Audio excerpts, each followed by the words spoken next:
Work. It's a good song, isn't it?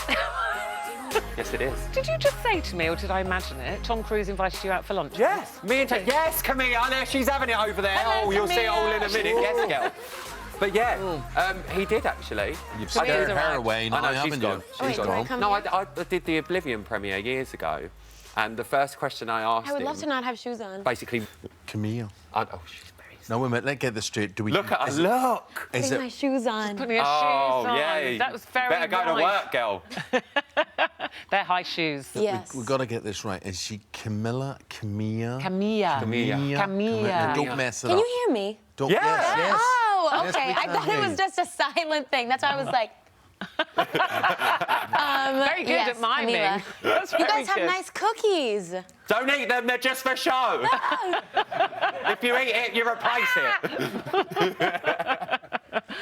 Well, you probably saw her, Camilla, last night on Britain's Got Talent with her debut single. So we're talking to her all about that, the new album, all the people she's working with. What an amazing time she's having. Lovely time. Good luck to her. A bit plain. It's a shame she's so plain. Oh, it's a isn't it? shame. It's a shame she's not a looker. Look Yeah, at her. shame Oh, that. isn't it a shame? Yeah. Tell you what, talk about lookers. I can introduce you to some lookers here. Look at this.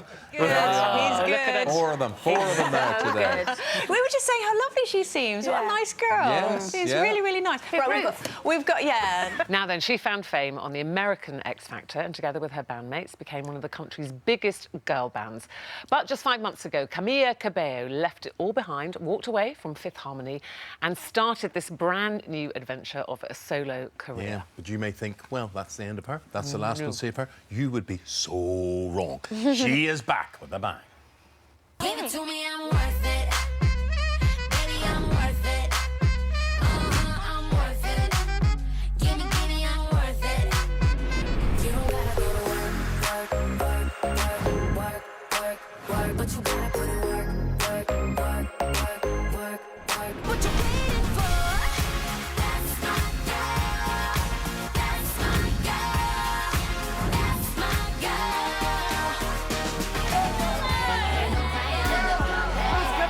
Little fade, your tears turn to ecstasy. Ain't no crying in the club. Ain't no crying in the club. Well, very good so far, Camila. You have Thank packed you. a lot into your life so far. Now, let me ask you this. There then comes a time where I suppose you've got to think about flying the nest. Yeah. And you did that. No regrets. Yeah, absolutely. I mean, I think I was in the group for about 5 years. And I think that the time just felt right. I just felt it, you know, when you just have that gut feeling inside yourself, that it was time to do something different. Risky? Yeah, definitely. It's always scary when you're doing something for the first time. I think it must be strange the first time you perform on your own, because, you know, lots of people that have been in bands say you're used to your kind of bandmates around you, and suddenly that first performance on your own, you feel more responsibility. Yeah, I mean, I had done a song with my friend Shawn Mendes and also with MGK before, but it was still, there was more than just me on stage.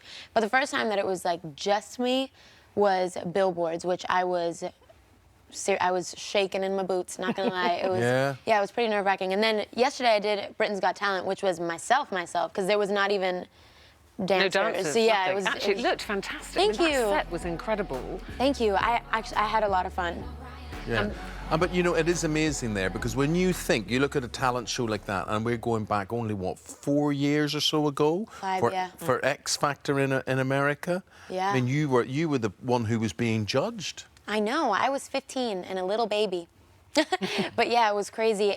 Actually, I went on Twitter last night after my performance, and you know, there was like a comparison between when I was 15 years old and I had auditioned, and Simon Cowell was there clapping to last night when I did it, and it was was just still cool. clapping. Yeah, it was just cool to see the transition. But yeah, I feel like Because he was your mentor, wasn't he? Yeah, he was. Yeah. So do you keep in touch with him? Yeah, totally.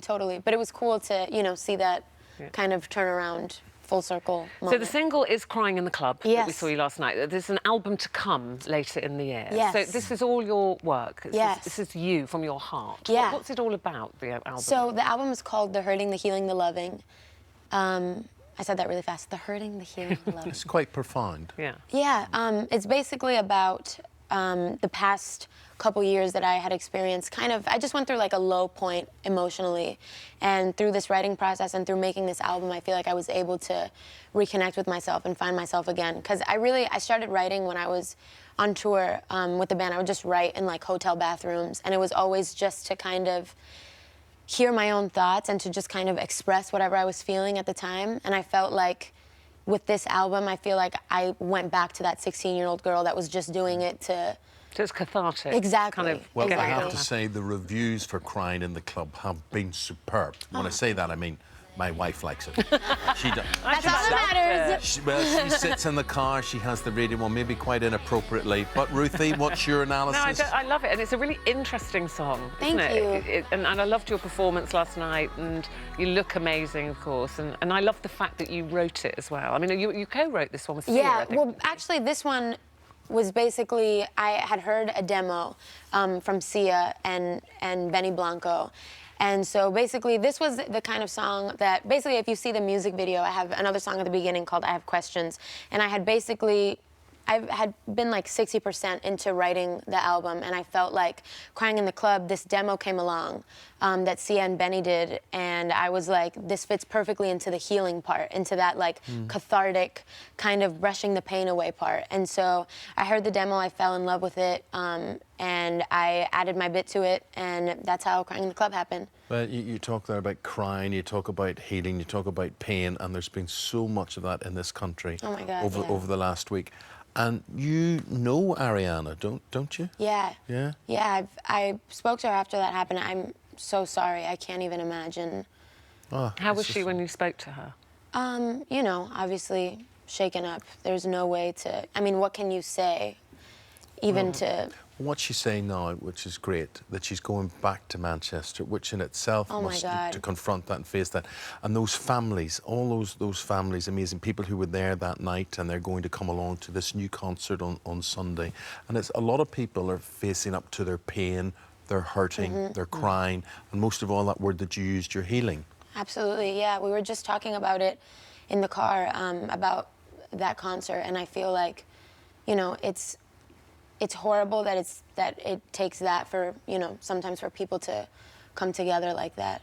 But I'm super proud of her, and I think that, you know, coming back to Manchester, especially with everybody. Yeah. Well, I think it says a lot to it's the people amazing. of Manchester, and as you said with your music, you know, music can be a healing thing as well. Absolutely. And I think, you know, they've had so much pain, and they'll be there, obviously, to remember the victims of that awful day, but to have some fun as well. A lot of those young people. So what is next for you? So you've got the album coming. Yeah. So is there a tour? Are you going around the So world the album with is this? hopefully coming in September, and I'm just gonna keep writing. My plan is just to write as much as possible, as often as I can, to just constantly be putting music out. So yeah, right now I'm just kind of promoting these two songs, and hopefully soon I'm gonna put out another one until the album There's a comes lot out in of songs in September. you, all waiting to come out. Yeah, I'm excited. People in your industry, are they supportive, are they helpful, or are they separate, or are you deemed as competition to them? I mean, you know, established big names, do they pass on tips, or does everyone keep Oh no, themselves to there are themselves? absolutely people that are super supportive. Ariana is one person that has always been so supportive of me since the beginning. And you know, when my first songs came out, she FaceTimes me and was like, "Congratulations, I'm so proud of you." You know, they're definitely really, really And supportive. Ed Sheeran, now you've got to Yeah. know quite well. Yeah, I seriously am Ed Sheeran's biggest fan, and he knows that. And so basically, You cried, I think, when you met him, didn't you? yeah, I did. Not sure if he knows that, but yeah. So I basically, when we came out of X Factor, we did these series of like covers, and so Yeah. basically each girl would pick a cover that represented her Yeah. and whatever her musical influences were. And so I chose Lego House by Ed Sheeran, and so he replied to it and tweeted like incredible, whatever. And you know, I've always gone to his concerts, and we've basically became friends along the way. And he's also somebody that was super supportive when I went out and did my thing, and he was like, "How's the album going?"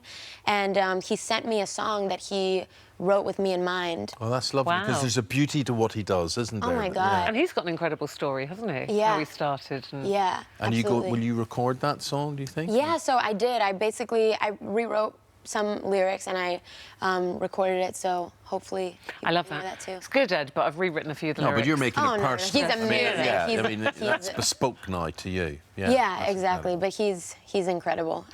Well, listen, it's lovely that you're here in London. I loved watching you on Britain's Got Talent last Thank night. you. And Crying in the Club is the single. It's out now. And Yeah, the thank you album for comes liking soon. it. I love it. I love it. Well, we And like you too. Yeah. Oh, thank Yeah, you. that put your helps. slippers, put your slippers back on now. I know. I had to get those on really quick. I was like, because these hurt. It's good. They hurt, but they look good. Thank you. You know. No, thank you do. very to much. meet you, Camilla. Camilla. Thank you, guys. Indeed. Yeah, thanks. Well, as the final draws closer for Britain's Got Talent, we've got Ryland after the break talking about, well, what he knows from behind the scene. OK, we're going to hear about all of that after this. Hope you can join us.